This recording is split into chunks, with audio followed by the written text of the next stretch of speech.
Monica Makes It Happen podcast is proudly supported by Goya. If it's Goya, it has to be good. And by JP Morgan Chase, New York's hometown bank for over 225 years. It is episode number 7 here on the Monica Makes It Happen podcast, and I am so honored to have this incredible human being sitting next to me. I've seen her in action, and we love her. I've been trying to get her on the show, and I know she's been on my social media show, on the TV show, but I always want to go deep with people who I know are making a difference in their communities, not just in business, in humanity.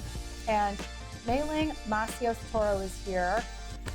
Studio audience, a fierce champion of children. She is a founding partner and CEO of the Freedom Global Network and a founding partner of Freedom Studios, Inc. And there's so much that she's done for our community, but also just in general, pushing for us. Her focus has always been to change lives, but I want to talk about her story. Then we're going to have a break. Then we're going to talk about the practical application of what she's done and how she did it, because I have access to her. So I want you to have access to her too. And then the final 10 minutes, we do a speed round and we talk about the future. And we always get some great things that are said that you can take with you, and then moving forward, the future, right? So it's 3 parts. But first, your story. I'm so inspired by your story. Tell me a little bit about yourself. Why is it that every Colombian woman I've ever met either runs a company, is in charge of something? What is that about? Meiling. I think, our parents, right? Our parents were immigrants to this country, came with nothing. And we came from Colombia in the 60s. And I just saw the hard work. I saw the hard work that my parents had, but they were also entrepreneurs. While working at factories, they had side hustles. My mother worked for Avon and was an amazing sales representative in the early 70s without speaking a lick of English.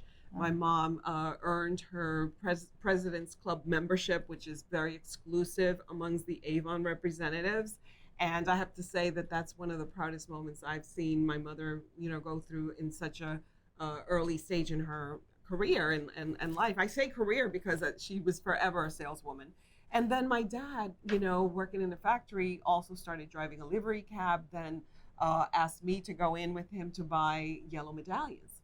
So we purchased a corporation of yellow medallions, and that's where I learned my love for numbers, bookkeeping, because between the two of them, I was doing, a fulfillment center with my mother with Avon, filling the orders, doing the taxes, doing the receipts. And then with my father, I was helping him run, the Yellow Corporation in my early 20s while going to college, while working as an advertising executive at J. Walter Thompson, which was my first job. It's incredible to hear that, because I feel like so many of the stories, I've had billionaires in this room on these podcasts, and they say the exact same thing, that they do everything, but they were inspired by their parents or by someone in their life when they were young. Yeah. So when you saw your mom doing all of this, did you see what was possible? Absolutely. I saw a woman figure, a woman of color that, again, we were in a neighborhood that was mainly Italian in Yonkers and Park Hill. We used to call it Guinea Hill. That was so funny. We used to call it Guinea Hill. And just to see that my mother would dress up, with her pocketbook, and my dad would be suited up on weekends, because they did not go visit friends unless they were dressed up. Yeah. That was just the thing. And I used to love that. I used to admire that. So I had my own little pocketbook. I had my own little pom-pom, stockings and whatnot. It was just an amazing time for me. You're bringing up so much stuff for me. Yeah. I don't know why, but you bring up so much stuff, because I remember people saying to me, why are you so dressed up to go into public housing? They would say that to me. Yeah. And I'd say, why would I not be dressed up to go into public housing and to do the stories that I care about? And you always dress for success. Maybe that's my mom's Bolivian. Yeah. To just go to the grocery store, she would dress up. Yeah. So, and then I hate to say it, it is reflective of how much you're paid and how you are treated.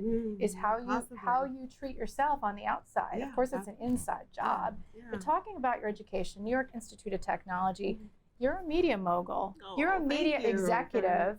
And I'm not trying to get you to hire me, even though it would be nice. But powerhouse and philanthropist, tell me, how did you said it was possible because you saw your mom, but there's not a lot of female media executives, powerhouses like yourself. So how did you break through that? I have to tell you, at 18, right, I got my associate's degree at I went to college at 16 and had my associate's of occupational science degree at 18. So at 18, I'm trying to go get a job. And they're telling me that I have to type 45 words a minute. Oh. 45 words a minute. I said, well, give me a week.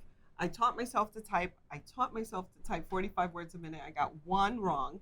And I got a job at J. Walter Thompson, working with James Patterson, which right now is a huge author, working with Frank Niccolo and other greats. Which I still think you need to be writing a book. I know. You are one huge day. author. And during that time, I even sang with a salsa band of Hector Casanova. I sang with Millie Los Vecinos. I mean, there's just been a lot of different spots in my life that I've done. I feel great things. I felt like I was born to do great things. Yes. And then that comes from your parents, right? It comes from the hard work. You don't stop. You don't give mediocrity, mediocrity a chance. Yes. You work hard. I love that. Yeah. Well, those are the tips that I want to give after the break. So now, are you falling in love with her? I'm falling in love with her. So after the break, we're going to talk about those practical application, the practical tips, and again, talk about her Dear America, A Letter from Black Women, her new documentary that's coming up after the break.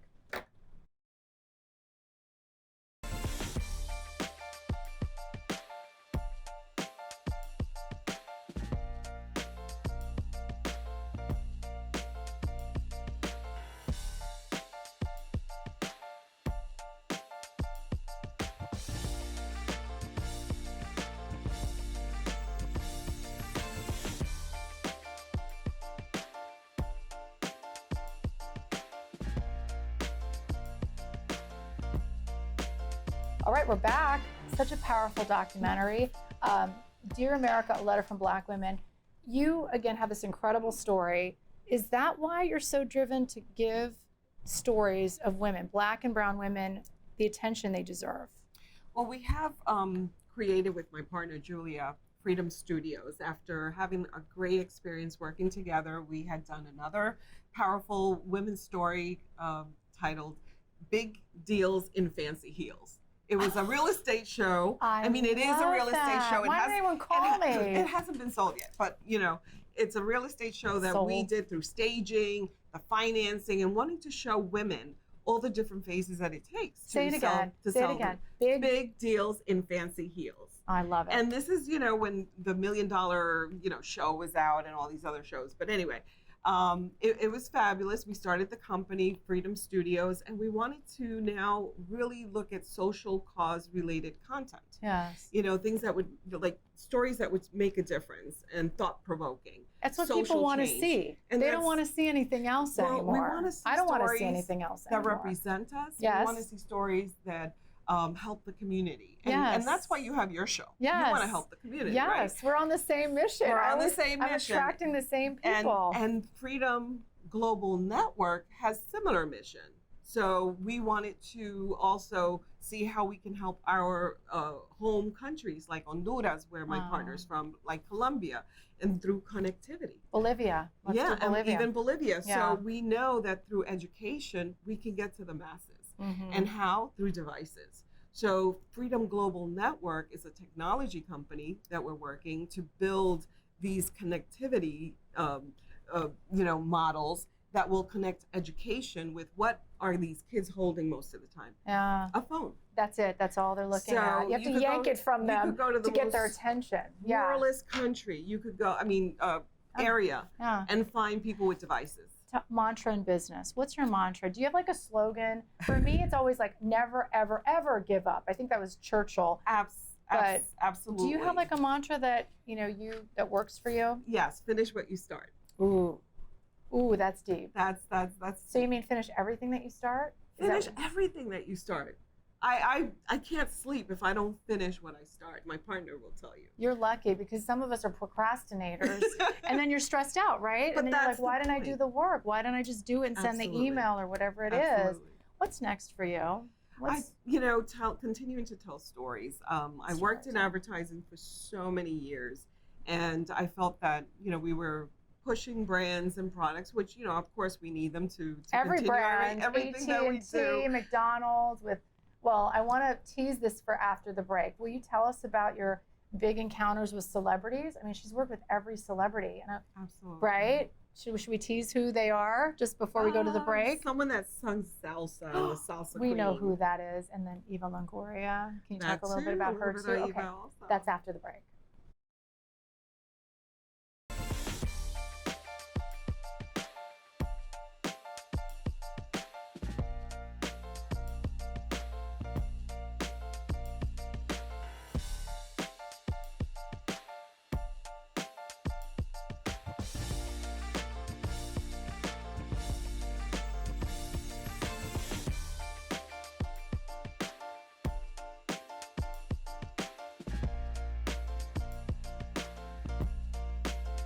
Okay, we're back. Let's talk about that. You've worked with every corporation, every celebrity. Who's your favorite moment? Oh my gosh. I mean, it would have to be the salsa queen, Celia Cruz. You know, working with her was magnificent. I mean, she was just a humble soul, wonderful character to work with. We worked with her on the commercial the day after she received her Hollywood star. And she personally gave me one of her Hollywood stars. So I still cherish that. I probably should have worn it today. And just she's watching us. She's watching us. And watching? I really was very proud of that moment. And also helping her, her composer create the jingle that we used for the commercial. Can you sing a little bit of it? It was Sing for McDonald's. And during the time they were McDonald's. transitioning the song for McDonald's. And it was... Sabes que es McDonald's, buen ambiente y gran sabor. You know, I can't believe I remember that at the end. Yeah, but you know, you always try to create a hook. yeah. And so that was the hook of the jingle as well. Oh my gosh, Yeah. you're amazing. And now I do a little speed round at the end Yeah. here. Biggest achievement, and I kind of did my research here. What this might be your biggest achievement. So I'm wondering, it's almost like the newlywed game, but Oh my gosh. I have connections to your partner. So your biggest achievement, I wonder if he guessed it, but I wonder. I would say my daughter. That's what he said you would say. It has to be my biggest achievement. My daughter, Yes, who yes. That's she what he said. mimics us. You know, she volunteers. She's an activist for children and education. She's working with the mayor in Yonkers. And she's really a magnificent girl. Do you believe what my mom said? My mom said when she was dying, she said, it's the most important thing you do is be a mom to those children. Absolutely. And she's like, I don't care what you accomplish in your life, but she really meant that. And she didn't have a career, remember, because she wasn't able to go to school. You know, she was underestimated. And I really heard that. So I take that to heart. And you obviously have too, with this, superstar daughter who might have to be on our podcast.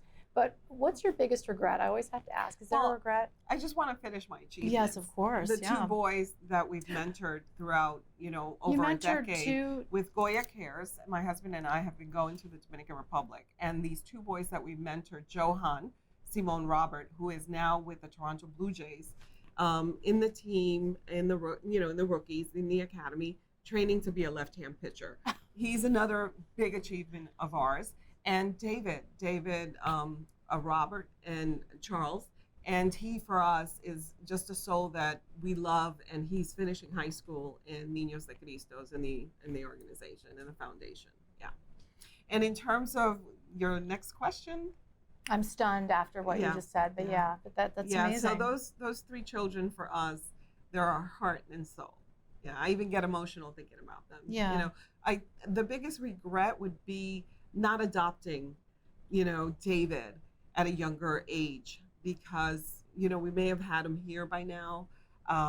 We wish that he could live with us in the United States, but things are getting harder and harder to have, something like that. But this is a boy that was left in the orphanage when he was a year and a half old, just with one document, and that was it. So, when we met him at, 7, 8 years old, we just thought, we fell in love with him. He took Ralph's hand and just never let go. Yeah. Well, we love you guys. And I want to ask who you think we should have on our podcast. I always ask to move forward, but I love that story, and we have to dig deep in that story. But who should we have on our next podcast? Who would you like to hear from in depth that has a story to tell? Well, my partner is always fabulous. I think that she has great stories. And she's here. She's here. Oh my goodness. So we can do that. We can do that. Wait till you hear her story of, auditioning for Selena. You didn't tell me that. She auditioned for the part, and how she got in and finagle her way through is Oh, that's a good tease. You're like a natural TV nice producer here. So you're going to be back. I have a good feeling we have 16 stories we're going to be doing together. Thank you for your support always. Sure. And don't forget, amazing film, Dear America, A Letter from Black Women. Now, the website again is just that, right? It's the Dear America Project.com. Okay. And we can put that up. A little bit about that story, is really we wanted to create a tool that will engage people to to be civically involved so that people would vote.